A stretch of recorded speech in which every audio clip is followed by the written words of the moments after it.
Jangan sampean mengharap jadi orang mulia di hadapan Allah. Terlalu tinggi harapan sampean dan sampean belum tentu mampu melaksanakan keinginannya sampean kalau Allah mengabulkan. Ini ingat deh. Ini ilmu sama sampean. Jemaah saya kan ambisi ingin jadi orang mulia di hadapan Allah. Kalau minta langsung terjadi kun fayakun. Agar seperti itu kan? Kalau saya menyarankan janganlah, Pak.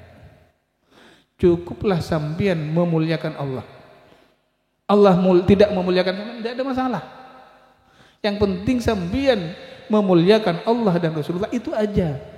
Kalau sampean bedanya orang yang dimuliakan oleh Allah karena keinginannya. Nanti sampean setelah Allah muliakan betul karena keinginannya, selalu berzikir, selalu sholat sunnah ini dan itu. Sampean dikasih jabatan. Imam, kamu jadi wali wali autad, pasti punya tugas ini tugasnya. Setelah tidak mampu ngedrop sudah, tidak mampu tukeran dengan istrinya karena keinginannya sendiri. Tapi kalau kita, Pak, cuman memuliakan Allah dan Rasulullah yang memang pantas dimuliakan, kita tidak punya konsekuensi karena kita tidak punya harapan ingin jadi orang mulia. Cuman harapan kita memuliakan Allah aja. Ini yang saya rasakan, Pak. Nanti fisiknya sampean ada penderitaan. Bismillahirrahmanirrahim. Assalamualaikum warahmatullahi wabarakatuh. Alhamdulillahirabbil alamin. Wassalatu wassalamu ala asyrofil anbiya wal mursalin Sayyidina Muhammadin wa ala alihi wa sahbihi ajma'in. Amma ba'du. Hadratul kiram, semua jemaah yang dirahmati Allah.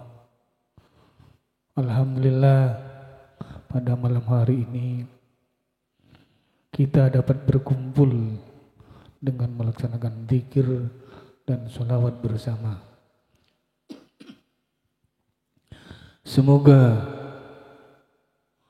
rahmat dan hidayahnya Allah diberikan kepada kita semua, yang hadir maupun yang tidak hadir. Amin ya rabbal alamin. Salawat dan salam kita curahkan kepada junjungan kita Nabi besar Muhammad sallallahu alaihi wasallam. Allahumma shalli alaihi, sehingga kita dapat berkumpul seperti malam ini, sehingga kita dapat berzikir dan bersalawat kepada Rasulullah sallallahu alaihi wasallam senantiasa dengan penuh rasa cinta dan sayang kepada baginda Nabi besar Muhammad sallallahu alaihi wasallam.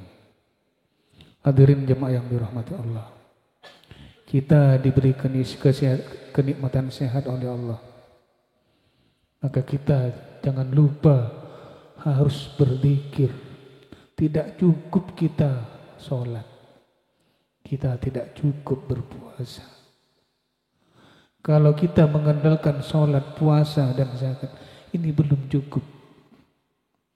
Kalau kita tidak disertai dengan berzikir kepada Allah dan bersolawat kepada Rasulullah sallallahu alaihi wasallam. Kenapa tidak cukup? Karena itu adalah kewajiban yang belum tentu kewajiban yang kita laksanakan bisa memenuhi keinginan yang Allah inginkan. Makanya dengan bersolawat disertai zikir, mungkin dengan syafaat Rasulullah SAW kita mendapatkan sesuatu yang kita inginkan. Cuman jemaah saya ini aneh, Pak. Aneh. Teman-temanku, saudara-saudaraku, bapak, ibu sekalian, apa bedanya Jumat Legi dan Jumat Kliwon? Bedanya Jumat. Yang saya tanya bedanya. Kenapa kalau Jumat Legi antusiasnya luar biasa? Padahal pikirannya sama, yang mimpin sama. Tapi kalau Jumat Kliwon kok turun, voltasenya turun. Apa yang bikin turun? Ini pertanyaan sama saya. Mulai kapan itu loh, Pak? Mau disampaikan sama sampean semua, kadang lupa bicara lain. Padahal sama. Sampean ini Jumat Legi dan Jumat Kliwon itu berzikir tempat di pusat. Di saat saya mimpin pengajian ini, semua Ruhul Qudus yang kita nanti kasih salam itu turun semua. Semua hampir ini, bukan semuanya, hampir di alam lahut, di alam arwah itu turun. Memang tugas demi mengikuti dzikir dan sholawat kita bersama dan mendoakan kita semua. Mereka kan sudah tidak perlu apa. Mereka sudah dalam lindungan syafaat Rasulullah sallallahu alaihi wasallam. Makanya kadang saya bertanya, apa bedanya? Tidak ada bedanya. Semua malaikat mengamini apa yang kita inginkan. Apa yang kita inginkan, apa yang kita perlukan. Selain kita amin bersama, berdoa bersama kepada Allah, para malaikat juga mengamini apa yang kita inginkan. Malah orang-orang wali juga mengamini apa yang kita inginkan. Cuman syaratnya kita harus sabar. Karena kesabaran itu akan menentukan keberhasilan kita. Kalau kita tidak sabar, Pak, kita cenderung nanti mengantur Allah dan Rasulullah. Umpamanya kita punya utang, ditagih.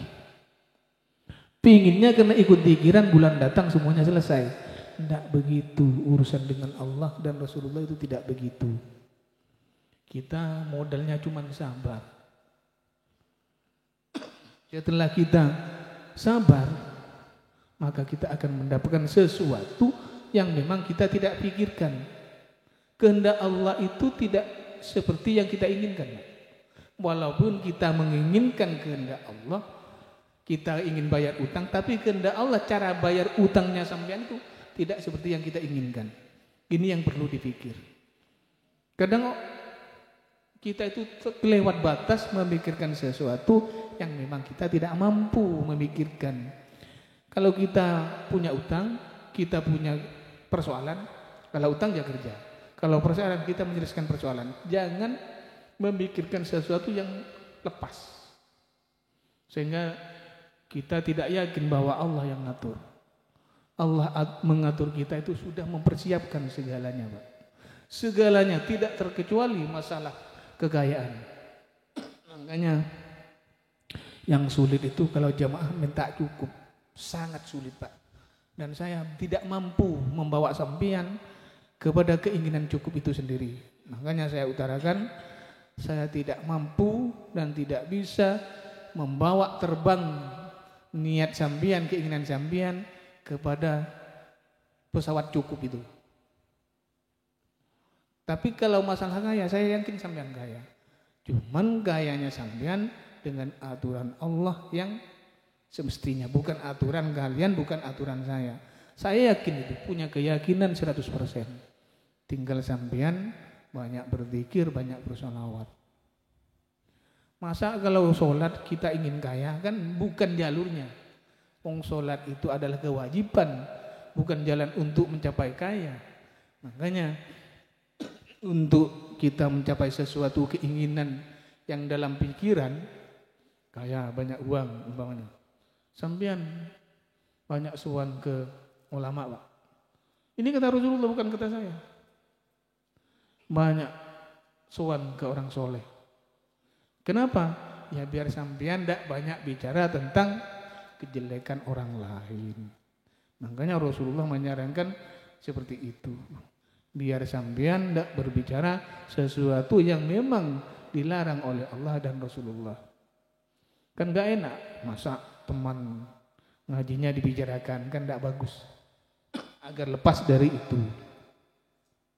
Syaratnya cuma sampean banyak zikir dan berselawat. Sampean pasti Allah kasih apa yang sampean inginkan. Pasti sudah. Dengan caranya Allah sendiri. Cuman sampean sabar. Sabar dan sabar. Kalau saya menyarankan sampean ikhlas, sangat sulit lagi soalnya. Sabar aja dulu.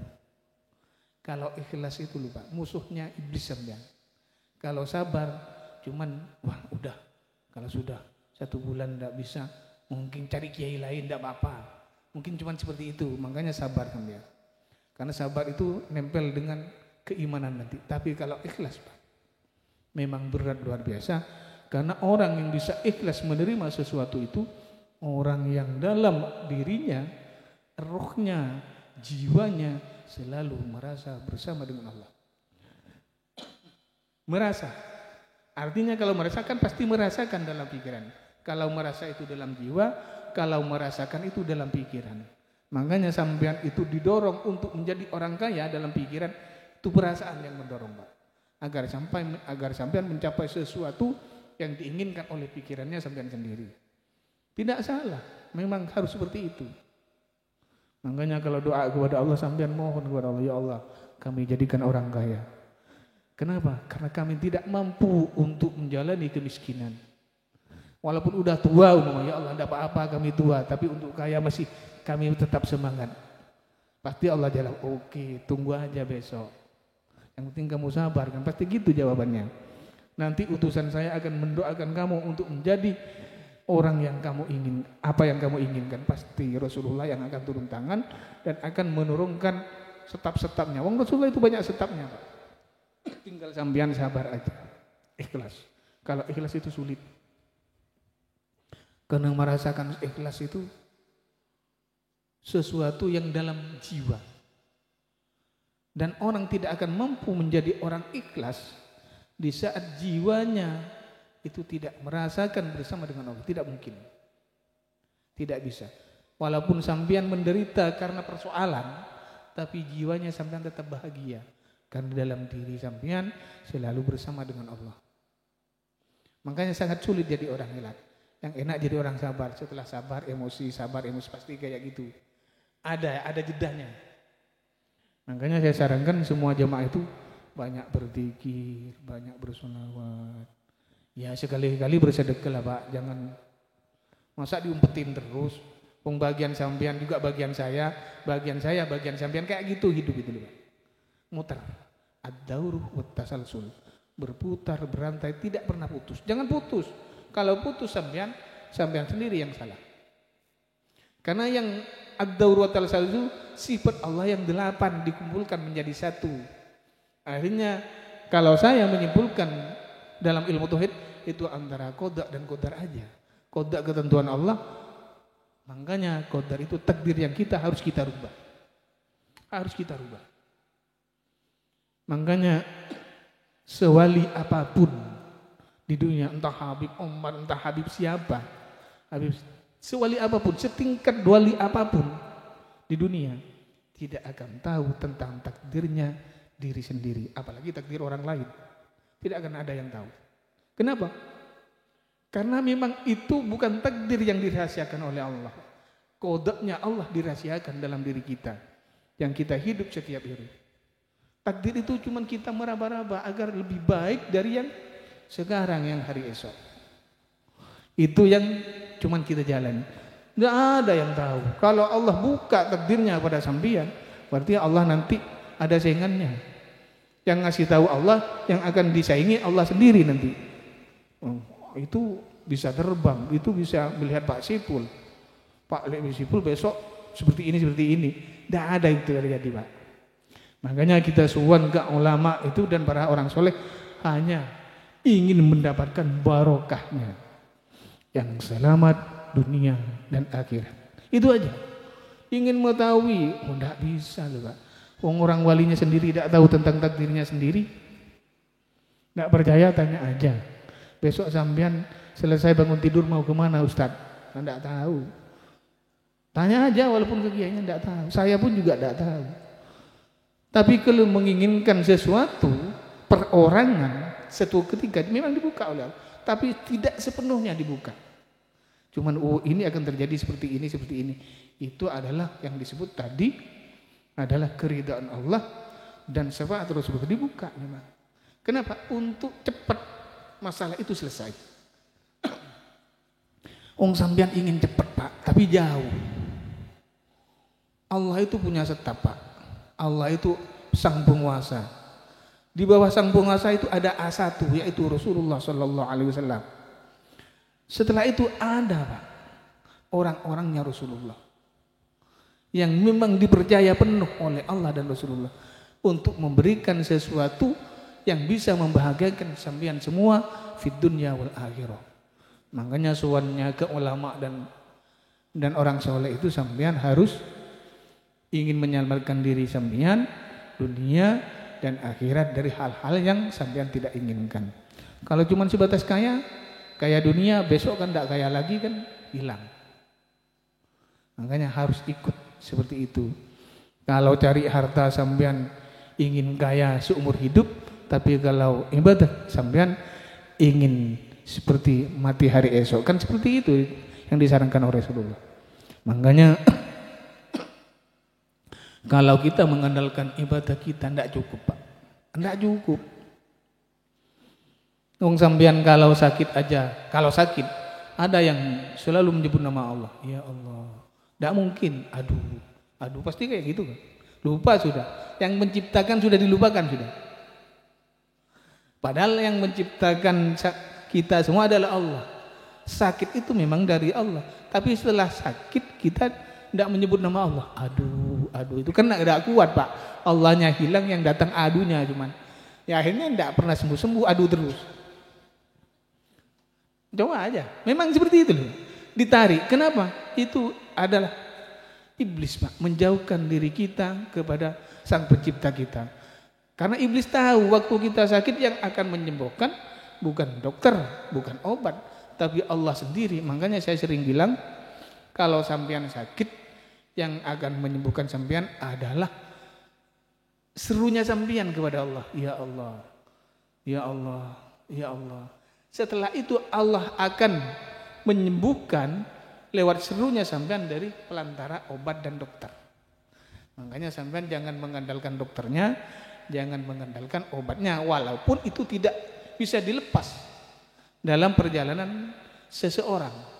Di saat sampean sakit, sampean menderita apapun, sampean menderita entah sakit, entah hutang, entah pekerjaan, ya Allah, ya Rasulullah, disitulah akan ada rahmat, disitulah nanti akan ada syafaat yang akan menolong kita semua untuk lepas dari penderitaan itu. Tak percaya? Coba sampean minum obat terus, aduh, ya minum obat tetap aduh, tidak minum obat tetap aduh, kapan sembuhnya? Tidak sembuh kan? Sembuhnya aduh terus.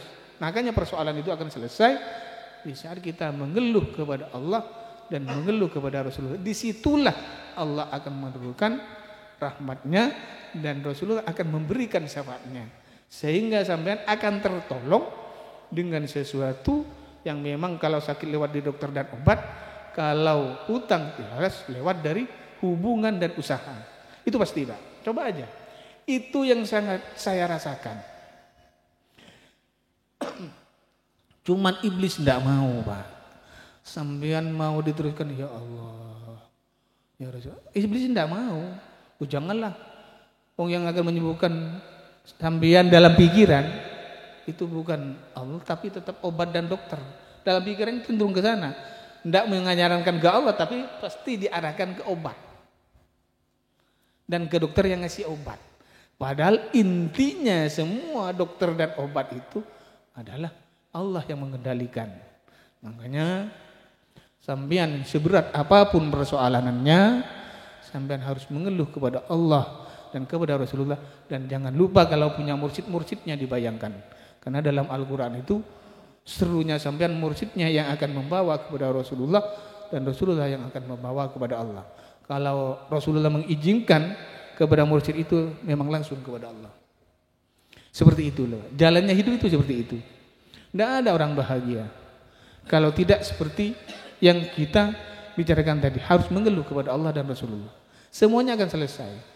Karena yang diharapkan kita semua, tidak terkecuali saya pun, yang diharap adalah rahmat dan ridhanya Allah dengan syafaatnya Rasulullah. Sang penguasa dengan A1. Kata orang Blitar ini kan sang penguasa. Makanya zikir di pusat itu hubungannya ke sana, Pak. Hubungannya ke sana. Perlu berkumpul di pusat, ketemu dengan orang pusat itu sangat perlu. Untuk apa? Untuk mendapatkan ridhanya Allah dan rahmatnya Allah dan syafaatnya Rasulullah sallallahu alaihi wasallam. Itu yang diperlukan.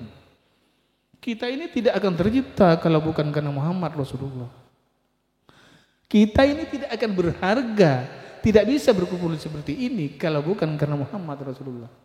Karena sumbernya An-Nur atau di situ, Pak. Kita ini cuma terjahan agar kita terang. Diterangi nur kita memang dari Nur Muhammad terciptanya, tapi diterangi oleh nur ala nur di dalam Nur Muhammad Rasulullah, diterangi agar kita bisa hidup berpikir jernih, bisa tahu Allah itu siapa, Muhammad itu siapa, kiai itu siapa, orang soleh itu seperti apa dan siapa, seperti itu loh Pak istilahnya. Makanya perlu sampean harus menyadari tentang diri kita sendiri. Jangan, makanya saya sering bilang Pak. Saya semalam punya tamu orang Toriko. Bilang sama saya, gimana caranya agar menjadi orang mulia di hadapan saya?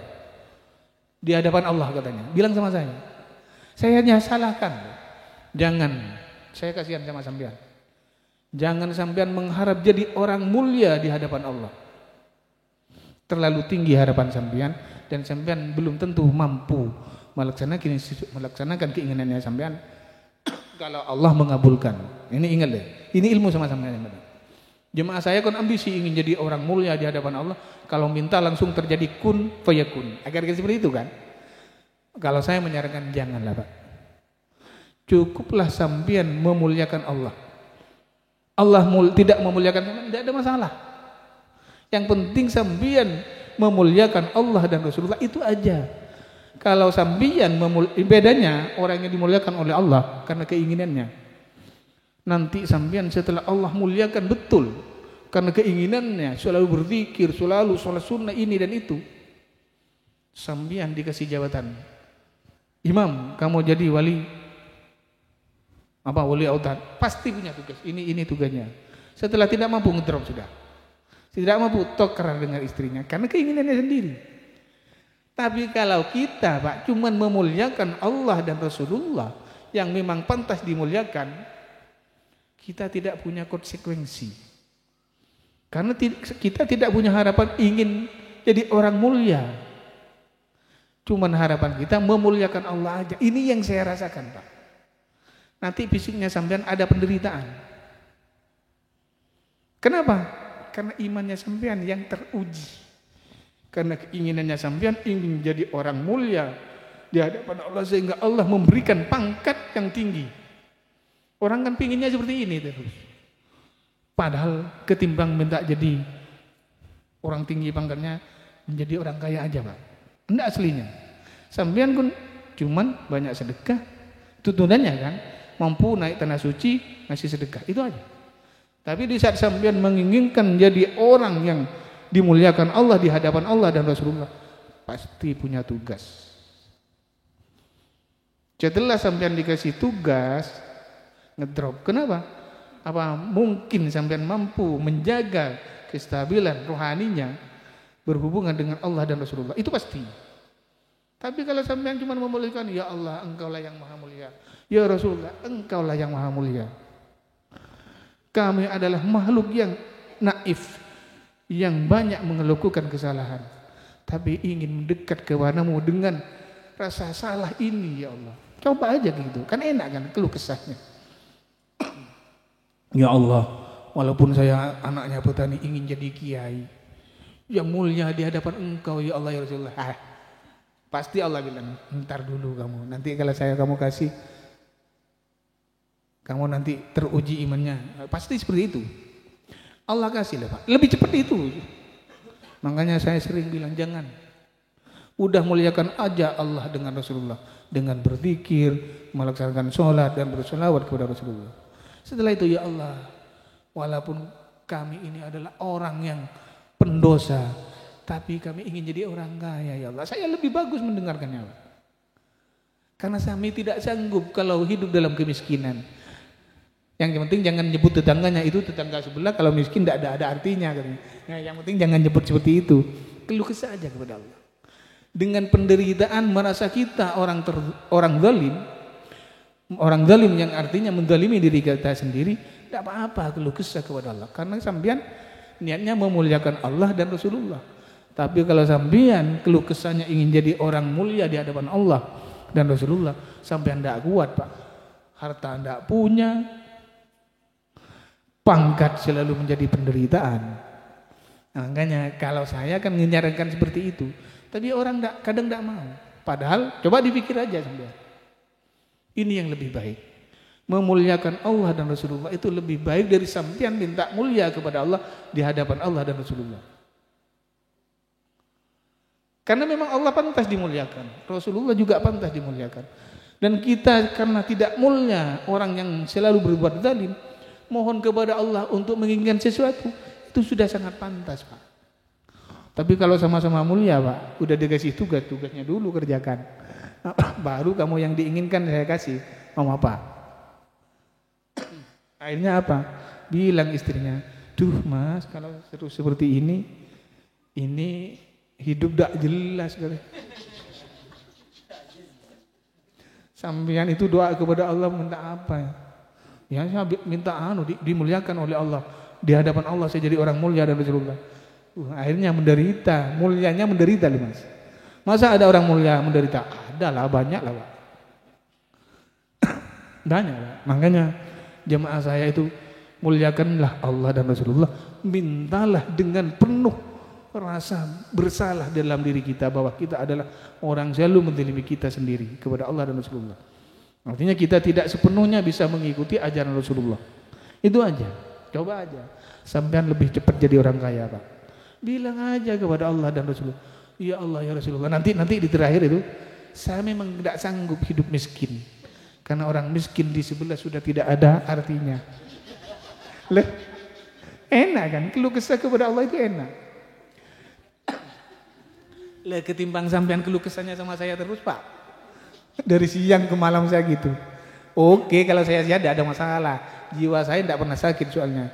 Jiwa saya tetap bahagia. Pasti sampean saya tanggung dan saya ingin mendengarkan keluh kesahnya sampean sebetulnya. Bilang kepada Allah, jangan sampean itu merasa tidak diterima doanya, bukan. Allah itu akan menerima segalanya. Apalagi ada orang yang akan bawa itu loh. Walaupun sampean bikin senyum saya kan tidak ada masalah, Pak. Ya ketimbang tetangga yang senyum Pak kan mendingan kumpulnya ini bikin senyum dengan permohonan yang kita ini. Keluh kesah aja kepada apa yang menjadi beban hidup kita. Apapun penderitaannya, apapun bebannya, keluh kesah. Saya yang nanggung Pak. Makanya saya akan menjelaskan masalahnya sampean semua mulai malam ini Pak. Tapi sampean harus keluh kesah. Dan saya tahu Pak, apa yang jadi persoalan. Karena dikasih tahu kan oleh Allah. Makanya saya menyayangkan kalau jemaah itu jemaah manisan, jemaah kelewonan. Nah ini yang saya sayangkan. Keluh kesahnya itu tuh Pak. Biar enak kan, biar nyambung. Biar persoalan cepat selesai gitu. Walaupun tidak akan menyelesaikan persoalannya sampean, tapi persoalan harus selesai. Kenapa persoalannya sampean tidak selesai? Karena sampean selalu mengajukan persoalan baru. Yang lama selesai ditinggal, tidak diajukan lagi sama saya udah. Tadi sore saya sudah nyoba kan, kumpul dengan jemaah perempuan. Ini persoalan lama berarti udah selesai, pernah mengadu seperti ini dulu. Selesai udah, persoalan baru. Memang hidup kan serba baru Pak. Cuman kita kan hidupnya semakin tua, tapi programnya baru. Ini anehnya.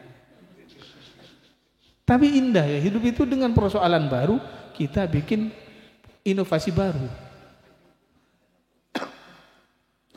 Makanya kalau cari jemaah yang oke, jenius, kalah.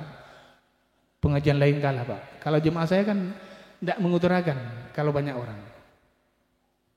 Tapi kalau berdua, begini Kiai, sebetulnya saya punya persoalan. Tidak mau ketahuan orang. Kalau di Blitar kan dikasih mic, akhirnya ketahuan semua.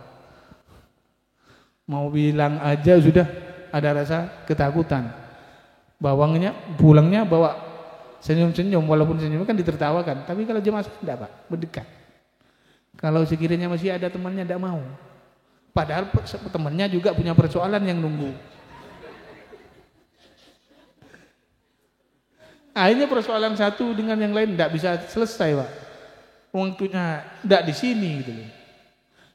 Akan selesai. Udah, sampean harus yakin saya akan menyelesaikan persoalan itu dengan saya mengadu kepada Allah dan Rasulullah. Saya ngadu langsung loh, Pak. Jangan khawatir. Yang sampean satu cuman modalnya yakin. Satu yakin, dua banyak berzikir dan berselawat kepada Rasulullah. Biar semuanya enak. Turunnya enak, penyelesaiannya enak. Tidak membawa huru hara. Huru hara loh, Pak. Makanya tidak usah khawatir sampean. Semuanya saya akan ajukan kepada Allah dan Rasulullah. Itu pasti loh, Pak. Sampean yang penting yakin semuanya akan selesai. Karena keyakinan itu akan membawa keberhasilan sampean semua. Tapi tidak cukup yakin, sampean harus kerja, zikir, selawat. Nanti sama-sama ngeluh kepada Rasulullah. Kumpulkan sama ya Allah, ya Rasulullah. Ya jangan keras-keras, tetangganya takut dengar nanti. Bisiknya itu jangan keras-keras. Rasulullah itu maha tahu. Allah juga maha tahu. Walaupun didengar suaranya sampean didengar sendiri kan sudah indah, Pak. Walaupun tidak enak indahnya. Enggak apa-apa nanti. Makanya kepada semua yang hadir siap meyakini yang sampean ingin ajukan kepada Allah nanti. Sholawat dulu, yang enak kalau bersolawat jangan joget. Saya minta kepada tim sholawat, apalagi yang bukan tim sholawat, jangan berjoget. Sholawat ya sholawat, mau sampean seperti dangdutan silakan. Biar yang penting indah, tapi jangan joget. Orangnya jelek masih berjoget. Tidak enak dilihat, kurang pantas dipandang nanti. Makanya cuman itu yang saya titip ke tim sholawat. Juga yang mendengarkan sholawat, jangan joget. Tidak pantas menyebut Rasulullah. Karena kata Rasulullah, satu yang akan sulit nanti ketemu dengan Rasulullah kepada sahabat. Siapa ya Rasul? Orang yang selalu tidak berselawat kepada saya. Tapi orang yang berselawat Rasulullah akan hadir. Tapi makanya di saat Rasulullah hadir, sampean mau berjoget, waduh, dilihat dari atas cuman nanti rusak pengajiannya. Makanya saya minta itu aja ke tim sholawat. Mau sampean dangdutan, mau sampean apa silakan. Yang penting bikin yang benerkan selain tim bahagia, mendengarnya enak. Nah, tapi kalau tidak enak ini yang bikin masalah nanti. Timnya dikit yang bikin tidak enak, yang dibikin tidak enak banyak, Pak. Makanya sampean hati-hati. Jadi tim sholawat harus bisa membahagiakan. Jangan bikin yang tidak enak. Makanya saya butuh televisi satu sebetulnya. Yang rusak nanti diperbaikin. Biar saya melihat tim sholawat seperti apa. Sudah jelek masih cingkrak-cingkrak, wah bahaya ini. Yang enak, yang nyaman, yang indah sehingga yang ratusan orang yang mendengarkan ini juga bahagia menyambut datangnya